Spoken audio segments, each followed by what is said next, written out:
Morning everyone.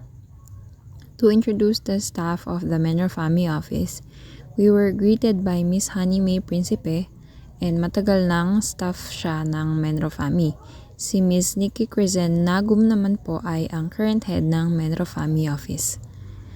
The Menro Family Office, through their Facebook page, ay nag-aabiso sa kanilang mga kababayan para maging updated or informed sa mga ordinansa ng kanilang bayan.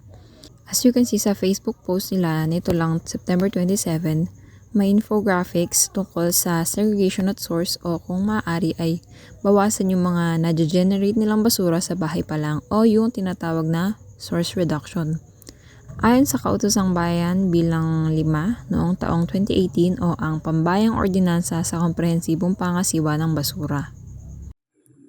Ibinigay nila ang iyong schedule ng pick-up ng basura kada barangay. Naikwento rin nila na mahigpit yung implementation nila ng no segregation, no pick-up policy. Meron designated truck ng basura kada cluster at araw ng residual waste pick-up.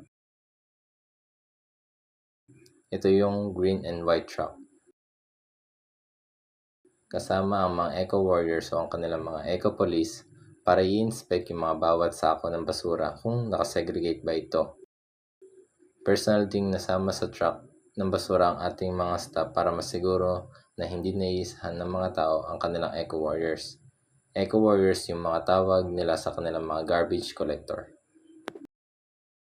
Ang landfill na pinagtatapunan nila ay located sa Rizal. Pero as of the interview, meron na raw ongoing construction ng isang engineered sanitary landfill sa FAMI na located sa Barangay Salang Bato. Nasa slide yung ocular visit ni na Vice Mayor Valoy sa proyektong sanitary landfill ng mayor ng FAMI.